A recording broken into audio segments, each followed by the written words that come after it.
Hello everyone, once again स्वागत है आपका वेदरिंग क्लासेस में। मैं हूं अक्षय कुमार और मेरे साथ आप पढ़ते हैं इंग्लिश की और हिस्ट्री की क्लासेस। तो हमने पहले पढ़ चुके हैं कि लेसन 1 हम पढ़ चुके हैं, उसके साथ में हम 2 पोएम्स भी पढ़ चुके हैं। अब हम आते हैं हमारे लेसन नंबर 2 पे, जिसका नाम है Nelson Mandela's long walk to freedom. और इसे लिखा है खुद हमारे नेल्सन रोहिलाला मंडेला ने, जो कि साउथ अफ्रीका के प्रेसिडेंट हैं। तो ये इन्होंने अपनी ऑटोबायोग्राफी लिखी थी और ये उस समय की बात है जब इनको ब्रिटिशर्स ने यानी कि कॉलोनाइजेशन से ये पहली बार जब आज़ाद हुए थे। तो नेल्सन मंडेला पहले ब्लैक या कह सकते हैं कि पहले साउथ अफ्रीकन प्रेसिडेंट थे उनकी आज़ादी के बाद में। तो हमारा लेसन चालू होता है कि 10th में dawn bright and clear for the past few days I had been pleasantly busied by the dignitaries and the world leader who were coming to pay their respect before the inauguration. The inauguration would be the largest gathering ever for the international leader on South African soil.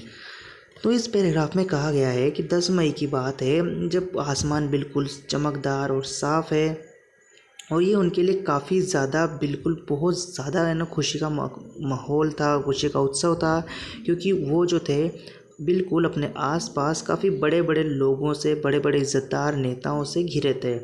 और क्यों अब ये जो नेता थे ये क्यों आए थे? क्योंकि नेल्सन मंडेला को वो लोग ग्रीट करने आए थे, क्योंकि नेल्सन मंडेला जो थे अपनी वहाँ पर एज अ प्रेसिडेंट वहाँ पर अपनी स्पीच देने वाले थे और वहाँ पर अपनी प्लेज लेने वाले थे as a new president of South Africa.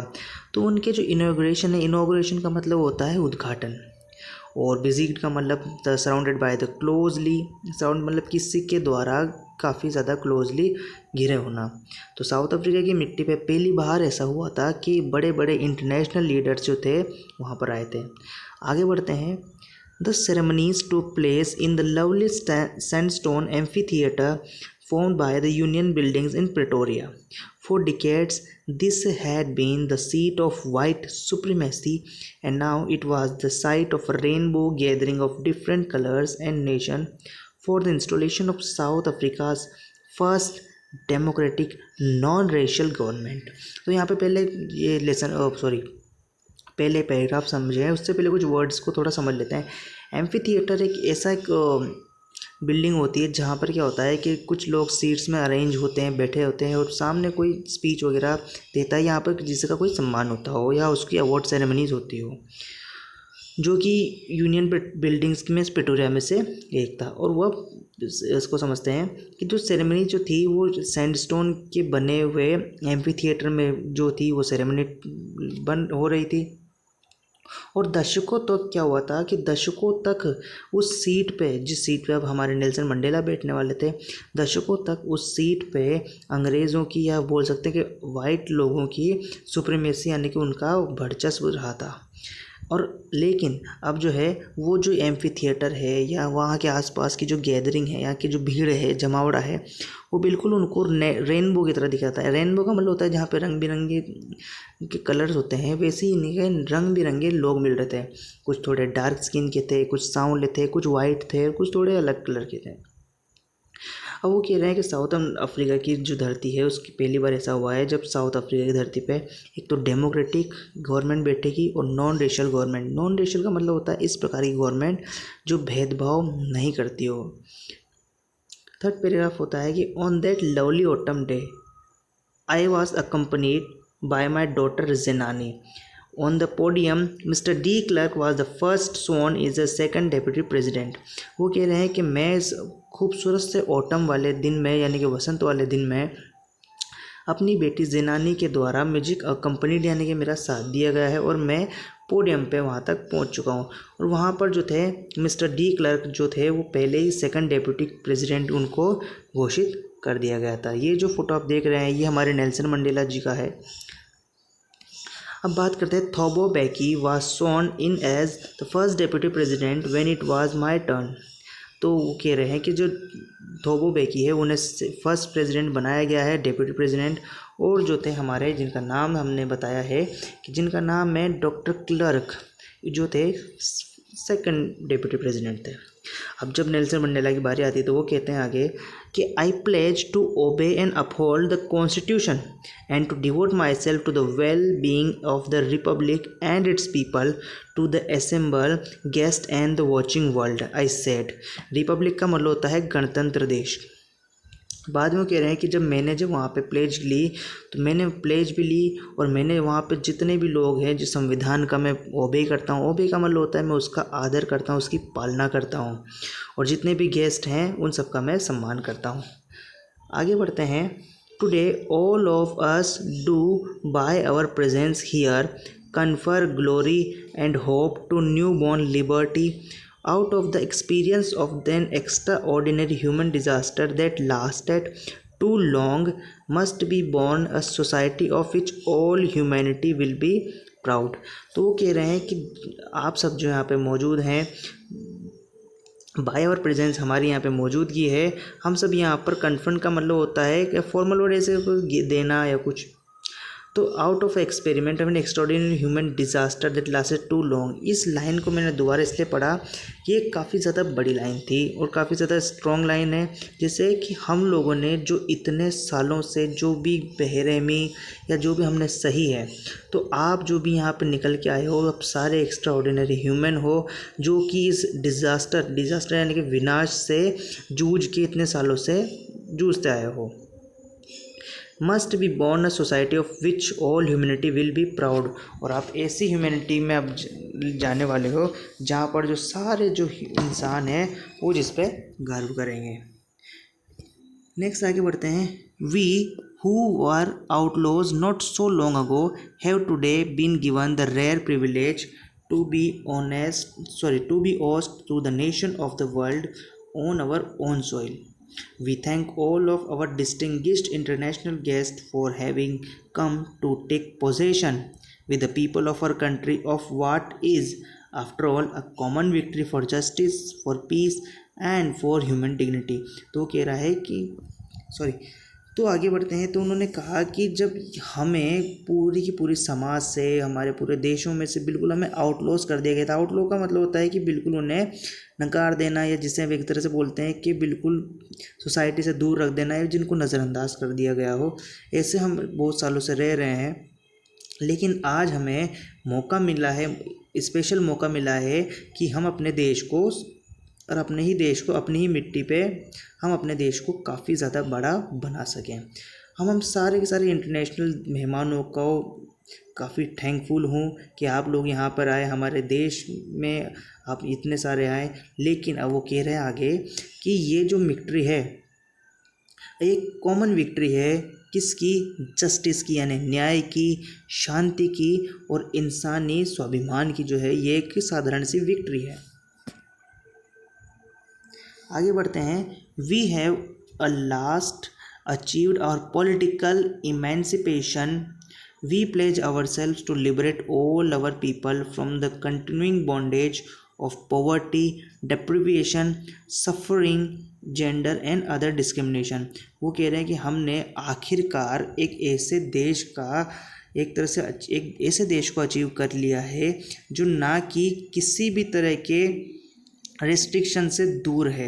Restriction का मतलब होता है कि रोकथाम होती है ना, जैसे कि मान लेते हैं किसी की रोक होती है, रोक टोक हो गई, हम किसी भी तरह की रोक टोक से बिल्कुल दूर हैं। हम हर तरह की राइटफुल जो हमें बेनिफिट्स मिलेंगे उससे हम लोग काफ़ी ज़्यादा है ना रूबरू होंगे, और किसी भी प्रकार के डिस्क्रिमिनेशन से, डिस्क्रिमिनेशन का मतलब होता है कि उत्पीड़ना या अत्याचार होना, उस सब से हम लोग अब दूर हैं। Never never and never shall it be that this beautiful land will again experience the oppression of one by another। यहाँ पर ऑपरेशन का मतलब होता है कि किसी पे अत्याचार करना। अब ये नेल्सन मंडेला जी कहते हैं कि हम कभी भी, अब अगली बार हम कभी भी हमारी धरती पे ऐसा अत्याचार फिर से होने नहीं देंगे, जो कि एक अत्याचार जो था, एक मनुष्य दूसरे मनुष्य पर अत्याचार करता है। The sun shall never set on so glorious a human achievement, let's freedom ring, God bless Africa. बाद में उनकी स्पीच ख़त्म करते हुए कहते हैं कि अब सूरज कभी भी किसी एक मनुष्य की ज़्यादातर बढ़ाई नहीं करेगा, और उसकी किसी अचीवमेंट को इतना नहीं माना जाएगा। हम सब हैं जो साथ में ही रहेंगे और साथ में अपने देश को आगे बढ़ाएंगे। लास्ट में अपनी लाइन में बोलते हैं लेट फ्रीडम रिंग, जैसे कि आज़ादी को आगे बढ़ने दीजिए, गॉड ब्लेस अफ्रीका, यानी कि हमारे जो अफ्रीका है उसको भगवान रक्षा करे। आगे जब पढ़ते हैं तो अब इसके बाद जो पैराग्राफ आता है उसमें आता है a few moments later we all lifted our eyes in awe as a spectacular array of South African jets, helicopters, and troops carrier rode in perfect formation over the Union building. It was not only a display of pinpoint precision and military force, but a demonstration of a military's loyalty to democracy, to a new government that had been freely and fairly elected. अब यहाँ पर वो कहते हैं कि कुछ समय बाद, मतलब उनकी स्पीच तो वहाँ पे ख़त्म हो चुकी है, जहाँ तक उन्होंने बोला कि long live Africa, God bless Africa, तो ख़त्म हो चुकी है, पर ये जो है उनकी बायोग्राफी चल रही है। अब वो बात में अपने ही बारे में बताते हैं कि अब जब मैंने अपनी स्पीच ख़त्म करी तो उसके बाद क्या होता है कि हम आसमान में देखते हैं कि साउथ अफ्रीका के जो जेट्स हैं, बड़े बड़े हेलीकॉप्टर्स हैं, ट्रूप कैरियर का मतलब होता है कि वो ऐसे प्लेन्स जो कि आर्मीज़ वाले सोल्जर्स को कैरी करते हैं। जैसे कि हमारे जो प्लेन्स होते हैं वो तो जैसे हॉरिजॉन्टल वे में लगे हुए रहते हैं एक के पीछे एक, पर जैसे हम मेट्रोस में जाते हैं ना, मेट्रो में कैसे हम एक दूसरे के आमने सामने बैठते हैं, वैसे ना अमेरिकाज में ट्रूप्स को कैरियर एक अलग होता है। ट्रूप्स का मतलब होता है फ़ौज। तो वो कह रहे हैं कि बिल्कुल आसमान में से जो जितने भी एयरशिप्स होते हैं वो सारे आसमान से जब गुजर रहे थे। अब वो कहते हैं कि ये सिर्फ हमारी पावर का या मिलिट्री फोर्स का कोई दिखावा नहीं था, ये दिखावा उन चीज़ों का नहीं था कि हम लोग अपना कोई शो ऑफ कर रहे हैं। वो कह रहे हैं कि ये जो था एक डेमोन्स्ट्रेशन था, एक प्रदर्शन था मिलिट्री का हमारी डेमोक्रेसी के सामने, कि हम अपने देश के लोकतंत्र के लिए कितने लॉयल हैं। और जो नई गवर्नमेंट बनी है वो बिल्कुल ही फ्री और फेयर इलेक्टेड, यानी कि बिल्कुल मुफ्त में, ना कि कोई करप्शन के द्वारा और ना ही किसी के पावर की जिससे गवर्नमेंट बनी है। ये जो गवर्नमेंट है बिल्कुल आम जनता की गवर्नमेंट है। सो only moments before the highest general of the South African Defence Force and a police, their chest bedecked with ribbons and medals from days gone by, saluted me and pledged their loyalty. It was not unmindful of the fact that not so many years before they would not have saluted but arrested me. Finally, a chevron of Impala jets left a smoke trail of the black, red, green, blue and gold of the new south African flag. बाद में वो कहते हैं कि जब हम अपनी ceremony को आगे बढ़ाते हैं तो हमने कुछ जनरल्स को देखा है कि उनकी जो चेस्ट थी, यानी कि उनकी जो छाती थी, उस पर कुछ वो मेडल टांग रहे थे और वो उसके बाद में उनको सल्यूट कर रहे थे। बाद में नेल्सन मंडेला जी कहते हैं कि ये वही जनरल थे जो आज से कुछ सालों पहले मुझे सल्यूट नहीं जबकि मुझे अरेस्ट कर लिया होता इन लोगों ने, क्योंकि उस टाइम पे ये जो थे वो किसके आगे काम करते थे, कॉलोनाइज कंट्री के द्वारा, जैसे कि जो भी उनकी कॉलोनाइज उनको कर रखा था उस देश के आगे वो अपनी जितने भी ऑर्डर्स थे वो उनको फॉलो करते थे। लेकिन ऐसा ना होकर आज ये खुद मुझे सल्यूट कर रहे हैं। बाद में आखिरी में क्या होता है कि एक इम्फाला होता है, इम्फाला एक बड़े से जेट होता है, वो अपनी स्मोक निकालता है, यानी कि कुछ पीछे से कुछ 5-6 रंग का धुआं निकालता है, black, red, green, blue and gold colour, जो कि अफ्रीका का फ्लैग जो आपने देखा होगा उस पर एक बड़ा सा वाई बना हुआ है, वैसा जो था वो बिल्कुल उस वैसा कलर स्प्रेड कर देता है। चलिए अब आगे बढ़ते हैं। The day was symbolised for me by the playing of our two national anthems and the vision of white singing Kosi Sikelel Ifrika and black singing Daistem, the old anthem of the Republican. Although that day neither groups knew the lyrics of the anthem they were once devised, they would soon know the word by heart. तो बाद में कहते हैं कि अब इस दिन जो है हमारा सिम्बलाइज होता है। आगे हम लोग क्या करते हैं, आगे जो प्रोसेस होती है उनकी जो भी फंक्शन की आगे प्रोसेस होती है वो होती है कि 2 नेशनल एंथम वहाँ पे गाए गए। जैसे हमारे देश में एक नेशनल एंथम, हर देश का एक नेशनल एंथम होता है, पर इन्होंने वो जो अपना आगे बढ़ाया जो भी प्रोग्राम था उसे 2 नेशनल एंथम्स के द्वारा उन्होंने आगे बढ़ाया। क्यों बढ़ाया? क्योंकि जो 2 नेशनल एंथम्स थे वो 2 अलग अलग कम्युनिटीज़ को डिस्क्राइब करते हैं। जैसे कि उन्होंने जो वाइट्स जो लोग थे उनके लिए कोसी सिकेलल अफ्रीका इस नाम का वहाँ पे नेशनल एंथम गाया गया। और बाद में जो ब्लैक्स जो थे उसे डाई स्टेम नाम के नेशनल एंथम से गाया गया, क्योंकि वो चाहते थे कि वो दोनों ही कम्युनिटी को सम्मान देना, कि ऐसा कि उनके साथ जैसे अंग्रेज़ों ने वाइट लोगों ने भेदभाव किया तो वो उनके उस बात का बदला लें, ऐसे बोल सकते हैं ना, ऐसा रिवेंज लें। नहीं, उन्होंने ऐसा नहीं किया। वो दोनों ही कम्युनिटी को बराबर सम्मान देना चाहते थे, इसलिए उन्होंने दोनों के ही अलग अलग नेशनल एंथम्स वहाँ पे गाए। अब वो कहते हैं कि हमारे लोग अभी भी ज़्यादातर हमारे नेशनल एंथम के लिरिक्स नहीं जानते, क्योंकि ऐसा फर्स्ट टाइम ही तो अभी बना है। लेकिन उन्होंने आगे कहा कि हमारे जो नेशनल एंथम है उसकी जो एक एक लिरिक्स का एक एक वर्ड है वो बाय हार्ट यानी कि दिल से वो बाद में याद कर लेंगे, क्योंकि अभी तो फर्स्ट टाइम ही था। हम आगे बढ़ते हैं। On the day of inauguration, I was overwhelmed with the sense of history. In the first decade of the 20th century, a few years after the bitter Anglo-Boer War and before my own birth, the white-skinned people of South Africa patched up their differences and erected a system of racial domination against the dark-skinned people of their own land. The structure they created formed the basis of one of the harshest, most inhuman societies the world has ever known. Now, in the last decade of the 20th century and my own 8th decade as a man, that system had been overturned forever and replaced by one that recognized the right and freedoms of all peoples regardless of the color of their skin. अब इस paragraph में ये कहता है कि जो inauguration का जो दिन था वो मेरे लिए काफ़ी ज़्यादा बड़ा था। मेरा जो दिल था वो बिल्कुल भरा आया था जब हम अपनी हिस्ट्री के बारे में याद करते हैं कि कैसे हमारे जो पुराने साल हैं, जो उतने सारे कितना भेदभाव हुआ था।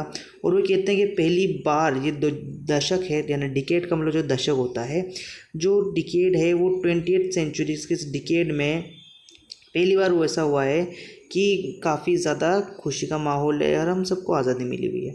अब वो कह रहे हैं कि काफ़ी ज़्यादा कड़वी एंग्लो बोर यानी कि उनके देश और अंग्रेज़ों के बीच में जो युद्ध था वो ख़त्म हो चुका था, ठीक है ना। मेरे जन्म के पहले से जो वॉर चली आ रही थी, तो वो कह रहे हैं कि मेरे जन्म से पहले से ही जो अंग्रेज़ जो लोग थे हमारे साउथ अफ्रीका के लोगों के सारे ना अधिकार छीन लिए थे। रेशियल डिस्क्रिमिनेशन हो रहा था। रेशियल का मतलब होता है भेदभाव, डोमिनेट कर रखा था किन को, जिनकी चमड़ी गहरी काली हो। यहाँ पर मैं इनको मजाक नहीं उड़ा रहा हूँ, मैं बस बता रहा हूँ कि डार्क स्किन लोग उनको कहते हैं। जैसे जब उन्होंने इंडिया पे राज किया तो वो इंडिया के लोगों को भी काफ़ी ज़्यादा भला बुरा कहते थे।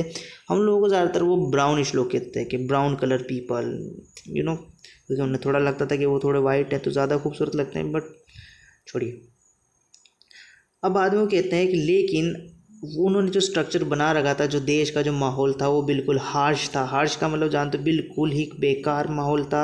इनह्यूमन का मतलब बिल्कुल ही बेरहम, बिल्कुल जैसे मानवता नहीं होती है ना, वो वाली सोसाइटी उन्होंने बना रखी थी। लेकिन लास्ट की जो 20th सेंचुरी जो डिकेड थे, उन्होंने इतने ज़्यादा पल जो थे उतने देखे हैं। वो खुद कह रहे हैं कि उन्होंने खुद ने 8 दशक की ज़िंदगी देखी है। 8 दशक का मतलब वो खुद अपनी उम्र बता रहे हैं as a human being on the South African society कि 80 साल के वो हो चुके हैं और उन्होंने जो सोसाइटी देखी है वो काफ़ी बेकार सोसाइटी थी। लेकिन अब जो है उनकी सोसाइटी में बिल्कुल भी ऐसा पल नहीं आएगा जबकि वो क्या करेंगे, किसी के साथ भी भेदभाव होने देंगे। तो as we move forward, that day had come about through the unimaginable sacrifice of thousands of my people whose suffering and courage can never be counted or repaid. Courage का मतलब होता है बहादुरी। I felt that day as I have on so many other days that I was simply the sum of all those African patriots who had gone before me. That long and noble line ended and now began again with me. I was pained that I was not able to thank them and that they were not able to see what their sacrifice had brought. अब इस paragraph में हम ये समझेंगे कि Nelson Mandela जी कहते हैं कि अब वो दिन आ चुका है जो कि बिना जैसे बलिदान का हज़ारों लोगों ने जो बलिदान दिया है वो बिल्कुल भी इमेजिनेबल नहीं है। अनइमेजिनेबल का मतलब होता है कि जिसकी हम विजन भी नहीं कर सकते, जिसको हम सोच भी नहीं सकते, ऐसे लोगों ने हम बलिदान दिया है। और उनके बहादुरी और उनके कितने कष्टदायक होके उन्होंने बलिदान दिया है, जिसको ना तो हम गिन सकते हैं ना ही दोबारा दे सकते हैं, उनका कुछ भुगतान कर सकते हैं। यहाँ पर रिपेड का मतलब होता है उनका दोबारा किसी कारण से हम भुगतान नहीं कर सकते। अब आगे बोलते हैं कि आई फेल द डे, मुझे वो दिन महसूस होता है जहाँ पर सब लोगों ने, जो कि पुराने पेट्रियोट्स थे जितने भी, उन्होंने मुझसे पहले अपना बलिदान दिया है।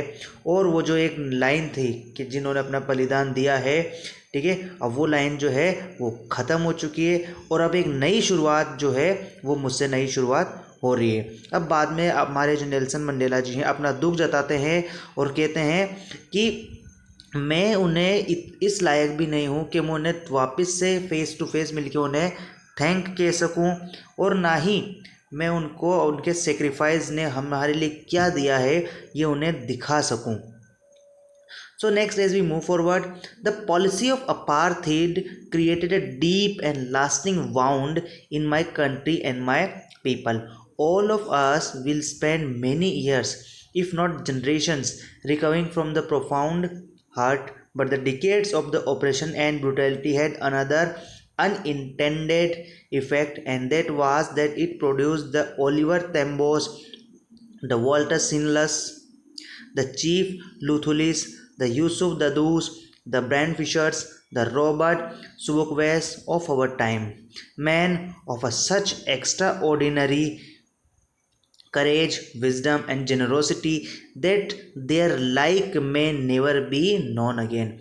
Perhaps it requires such depth of operation to create such height of character. My country is rich in minerals and gems that beneath its soil, but I have always known that its greatest wealth is its people, finer and truer than the purest diamond. अब next इस paragraph में कहा जाता है कि ये जो कुछ पेट्रियोट्स हैं जिन्होंने अपने बलिदान दिया है ये उनके नाम है, ठीक है। अब आगे बात करते हैं कि उन्होंने जो कहा है कि अपार्थीड का मतलब होता है कि रंग के आधार पर किया जाने वाला भेदभाव अपार्थीड कहलाता है। ये क्वेश्चन एग्जाम में आ सकता है कि what do you understand by apartheid. Next है वाउंड का मतलब होता है घाव, ठीक है। अब आगे बात करते हैं कि उन्होंने, अब नेल्सन मंडेला जी कहते हैं कि वो हमारे जो लोग हैं उनको काफ़ी ज़्यादा नस्ल के आधार पर, कलर के आधार पर काफ़ी ज़्यादा भेदभाव का सामना करना पड़ा और हम उस चीज़ से गुजरने में काफ़ी ज़्यादा साल लगाएंगे और लगा भी चुके हैं और अभी भी हम लोग रिकवर कर रहे हैं।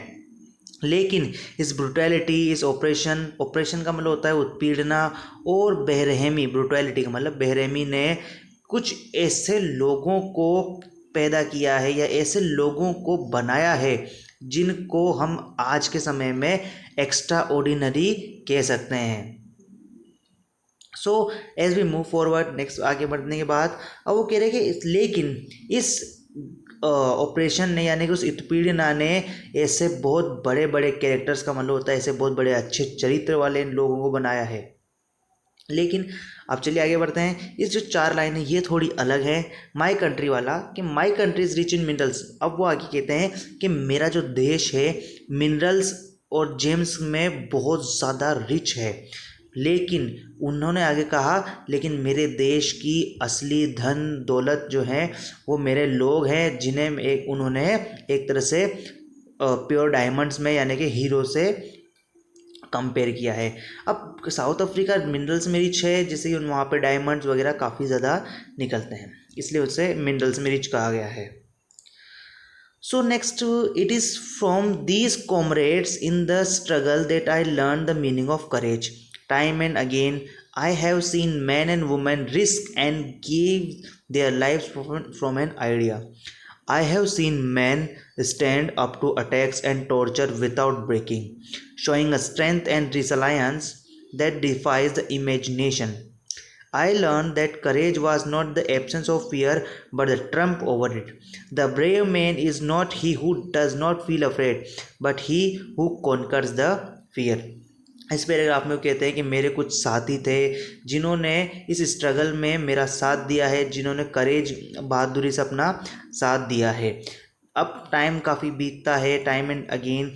अब उन्होंने देखा, वो कहते हैं कि मैंने देखा है महिलाओं को और पुरुषों को अपनी जान देते हुए उनको काफ़ी ज़्यादा अटैक किया गया लेकिन वो हमेशा खड़े रहे, वो टूटे नहीं और उन्होंने बहादुरी का, अपनी क्षमता को उन्होंने बहुत ज़्यादा गहरा प्रदर्शन दिया है और ना ही उनके किसी भी चीज़ की कोई उनमें डर था। उनके अंदर जो था एब्सेंस ऑफ फियर का मतलब होता है उनके अंदर डर की कमी थी, उनके अंदर डर बिल्कुल भी नहीं था। अब उन्होंने एक जो लाइन है, एक तरह से हम कह सकते हैं एक टैग लाइन थी या काफ़ी ज़्यादा है ना मोरल लाइन कह सकते हैं। The brave man is not he who does not feel afraid. एक बहादुर इंसान वो नहीं होता जिसे डर नहीं लगता है, इस बहादुर इंसान वो होता है जो डर को जीतता है। सो no one is born hating another person because of the color of his skin or his background or his religion. People must learn to hate, and if they can learn to hate, they can taught to love. For love comes more naturally to the human heart than its opposite. Even the grimmest times in prison, which when my comrades and I were pushed to our limits, I would see a glimmer of humanity in one of the guards, perhaps just for a second, but it was enough to reassure me and keep me going. Man's goodness is a flame that can be hidden but never extinguished. अब इस बात आगे वो कहते हैं कि लेकिन हमारे साथ काफ़ी ज़्यादा भेदभाव हुआ है, कलर के आधार पर, बैकग्राउंड के आधार पर, ये जो चलो होता है, लेकिन इंसानों को नफ़रत करना सिखाया जा सकता है।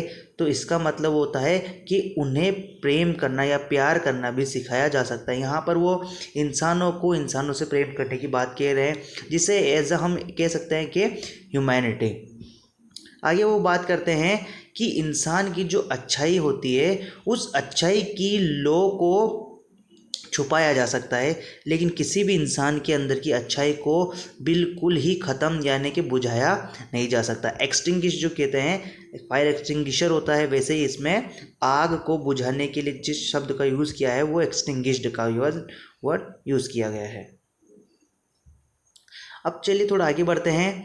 अब यहाँ पर थोड़ा सा ना एग्जामिनेशन में क्वेश्चन बनने वाला पैराग्राफ आएगा। अब in life every man has twin obligations, obligation to his family, to his parents, to his wife and children, and he had an obligation to his people, his community, his country. अब यहाँ पर वो कहते हैं कि हर इंसान के दो यानी जुड़वा ऑब्लिगेशंस होते हैं। ऑब्लिगेशंस का मतलब होता है कर्तव्य। हर इंसान के दो कर्तव्य होते हैं। पहला कर्तव्य होता है उसका अपने परिवार के लिए, अपने माता पिता के प्रति, अपनी वाइफ के प्रति और अपने बच्चों के प्रति। और दूसरा जो उसका एक कर्तव्य होता है वो होता है उसके लोगों के प्रति, उसकी सोसाइटी यानी उसकी कम्युनिटी के, उसके देश के प्रति। In a civil and a humane society, each man is able to fulfill those obligations according to his own inclinations and abilities. But in a country like South Africa, it was almost impossible for a man of my birth and color to fulfill both of those obligations. In South Africa, a man of color who attempted to live as a human being was punished and isolated. In South Africa, a man who tried to fulfill his duty to his people was inevitably ripped from his family and his home and was forced to live a life apart, a twilight existence of secrecy and rebellion. I did not in the beginning choose to place my people above my family, but in attempting to serve my people, I found that I was prevented from fulfilling my obligation as a son, a brother, a father and a husband. अब आगे वो कहते हैं कि हमारी जो society है उस सोसाइटी में हर इंसान के जो कर्तव्य होते हैं वो पूरे करने चाहिए, दोनों कर्तव्यों को। लेकिन जब हमारे देश में जब अंग्रेज़ों का या ब्रिटिशर्स का राज था तो वहाँ पर हर इंसान को अपने कर्तव्य पूरे करने का मौका नहीं दिया जा रहा था। अगर कोई व्यक्ति अपने कर्तव्य को पूरा करना चाहता है या अपने कर्तव्य को पूरा करता है, वो कोशिश भी करता है, तो उसे पनिश किया जाता था, आइसोलेट किया जाता है। आइसोलेट का मतलब होता है उसे बिल्कुल उस अपने सोसाइटी या परिवार से अलग कर दिया जाता था। साउथ अफ्रीका में कोई भी व्यक्ति अपने परिवार को या अपने लोगों की अपने लोगों के प्रति अपनी भावना व्यक्त करता है या उनके लिए कुछ अच्छा करना चाहता, तो उसको वो सब करने नहीं दिया जाता। एक इंसान की जो अंदर की अच्छाई होती है वो दिखाना चाहता, तो उस टाइम पे उन्हें दिखाने नहीं देते थे। और लास्ट में वो कहते हैं कि अगर कोई व्यक्ति अपने परिवार के बारे में सोचता है और अपने परिवार के बारे में जैसे ही वो अगर मान लेते हैं कि अंग्रेजों के खिलाफ या किसी भी अनह्यूमन एक्टिविटी के खिलाफ बोलता है, तो उससे एज अ रिबेलियन की लाइफ जीनी पड़ती है, एज अ विद्रोही, जिसे रिबेलियन यानी कि विद्रोही की लाइफ जीनी पड़ती है। नेल्सन मंडेला जी ये कहते हैं कि मैंने खुद ने अपनी फैमिली से कभी नहीं सोचा कि अपनी फैमिली से किसी और लोगों को कभी बड़ा मानूंगा या उन्हें अपनी फैमिली से ज़्यादा प्रायोरिटी दूंगा।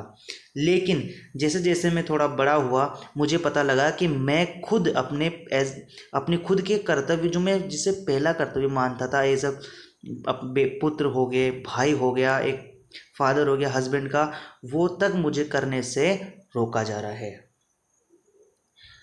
अब आगे बढ़ते हैं। तो I was not born with a hunger to be free, I was born free in every way that could know, free to run in the field near my mother's hut, free to swim in the clear stream that ran through my village, free to roast mealies under the star and ride the broad backs of slow moving bulls.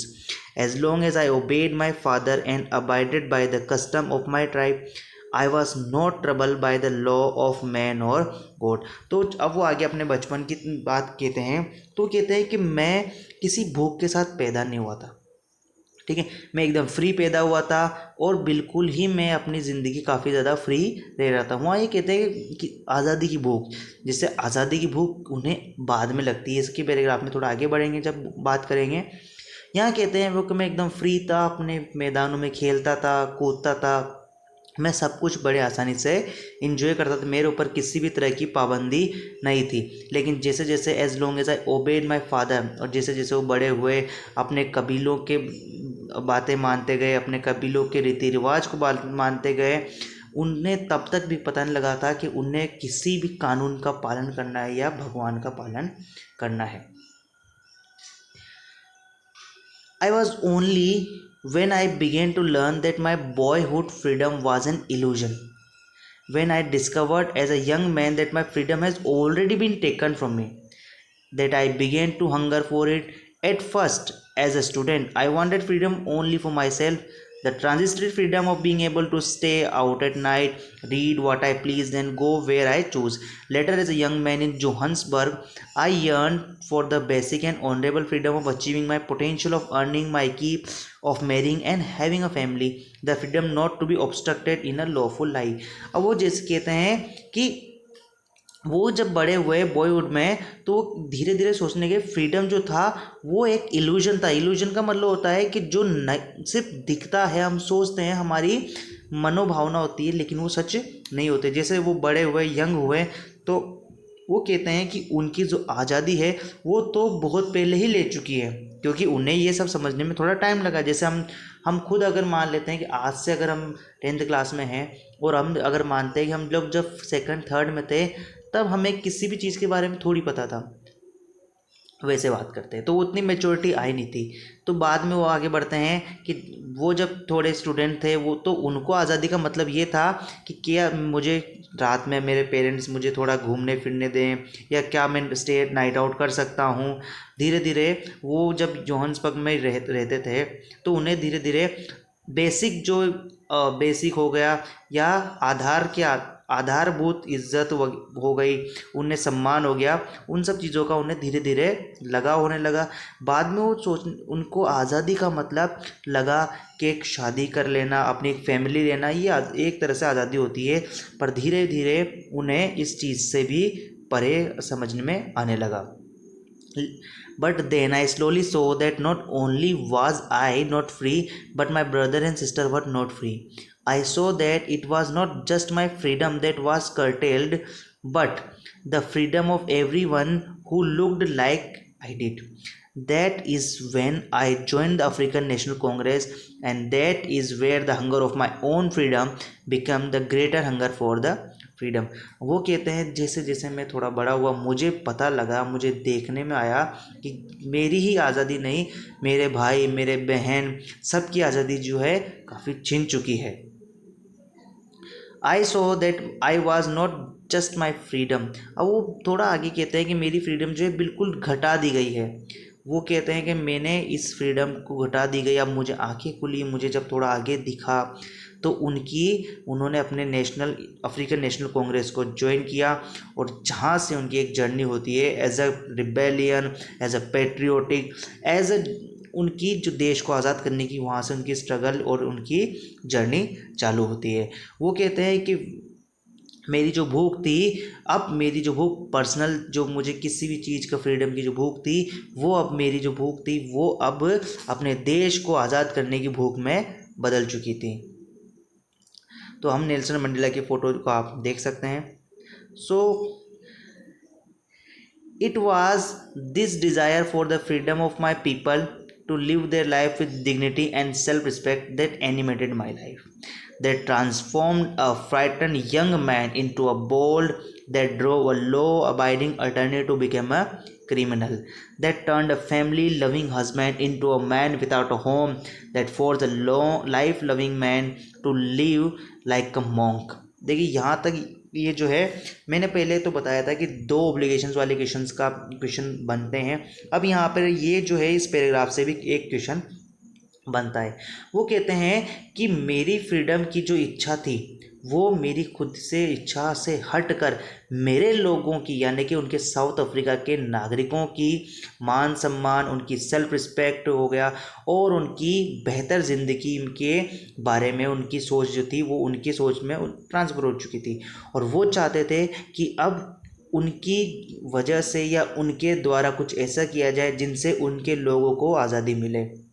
और इसी सोच ने उन्हें एक डरे सहमे लड़के से एक बेहतर और एक कह सकते हैं कि बोल, यानी कि कह सकते हैं हम लोग कि एक बहुत ही स्ट्रॉन्ग शख्सियत में बदल दिया, और जो कि क्रिमिनल न बनने से डरते हैं, काफ़ी लॉफुल ज़िंदगी जीते थे, और एक लविंग हस्बैंड जो थे उनसे वो हट कर एक बेघर इंसान और लाइफ लविंग मैन से, यानी अपनी ज़िंदगी से प्रेम करने वाले से हटकर वो एक साधु की ज़िंदगी जीने लगे। मतलब यहाँ पर फिर से पैराग्राफ को आप समझ लीजिए कि कानून को पालन करने वाला, हर डरा से मसा इंसान अपने फैमिली लविंग हस्बैंड या फैमिली लविंग पर्सन से वो बिल्कुल अलग होके एक ऐसा शख्सियत में बदल गए थे जो कि बेघर होता है, जिससे कि हम कह सकते हैं कि जैसे मॉन्क होते हैं, साधु संत, वैसे वो बन गए थे। I was no more virtuous or self-sacrificing than the next man, but I found that I could not enjoy the poor and limited freedom I was allowed when I knew my people were not free. Freedom is indivisible. The chain on any one of my people were the chain on all of them.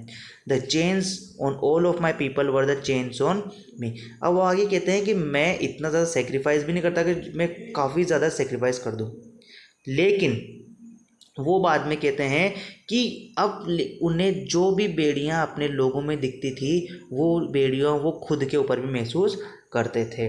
ठीक है, अब वो कहते हैं कि मुझे इतनी सी freedom नहीं चाहिए, हमें इस फ्रीडम से ज़्यादा फ्रीडम चाहिए, कि इन्हें बिल्कुल छोटी सी बेड़ियों में, जैसे बोलते हैं ना कि हम किसी पेट को बेड़ियों में बांध के रखते हैं तो वो पेट को हम ज़्यादा खुला नहीं छोड़ते हैं, वैसा उनका मानना था कि वो आज़ादी को और ज़्यादा अच्छे से एंजॉय करना चाहते थे। I knew that the oppressor must be liberated just as surely as the oppressed. A man who takes away another man's freedom is a prisoner of hatred. तो यहाँ पर काफ़ी ज़्यादा ड्रामेटिकल लाइन है, वो है कि मैं जानता हूँ कि एक oppressor must be liberated just as surely as oppressed. मतलब जो उत्पीड़न, जिस व्यक्ति पे उत्पीड़ना होती है, जब उससे उत्पीड़ित किया जाएगा तो उसे पता लगेगा कि उत्पीड़ना क्या होती है। लेकिन यहाँ पर उन्होंने उत्पीड़ना करने वाले को एक तरह से यहाँ पर एक बंदी कहा गया है नफ़रत का, कि जो उत्पीड़ना करता है, जो दूसरे को दुख देता है, दूसरे से नफ़रत करता है, वो खुद किसका गुलाम है या किसकी कैद में बंद है? नफ़रत की कैद में बंद है। He is locked behind the bar of prejudice and narrow mindness. याद रखना, यहाँ पर प्रिजुडाइज का मतलब होता है किसी को भी बिना देखे बिना परखे जज कर लेना। तो वो कहते हैं कि ऐसा शख्स जो होता है वो जेल में बंद होता है पुरानी सोच की और छोटे मानसिकता की। I am not truly free if I am taking away someone else's freedom just as surely as I am not free when my freedom is taken from me. The oppressed and the oppressor alike are robbed of their humanity. यहाँ पर वो कहते हैं कि जिसके साथ ऑपरेश यानी कि जिसके साथ उत्पीड़ना हो रही है या जो उत्पीड़ित कर रहा है वो खुद इंसानियत के से बिल्कुल विहीन है। उनके खुद को कभी इंसानियत, कभी उनके पास इंसानियत है ही नहीं। कैसे नहीं है? जिसके साथ बेचारे के साथ किसी के साथ उत्पीड़ना हो रही है, मतलब जैसे टॉर्चर हो रहा है, वो खुद इंसानियत को देख नहीं पा रहा है क्योंकि उसके साथ खुद के साथ बेरहमी हो रही है। और जो उत्पीड़ना है, अत्याचार कर रहा है, वो खुद इंसान अच्छा नहीं है, वो खुद इंसानियत का मतलब नहीं जानता है। So thank you everybody. Video में रहने के लिए धन्यवाद। चाहे तो आप हमारे चैनल का सपोर्ट करने के लिए सब्सक्राइब कर सकते हैं, शेयर कर सकते हैं, और अगर कुछ भी हम थोड़ा और बेहतर करना चाहें तो आप कमेंट्स में फीडबैक दे सकते हैं।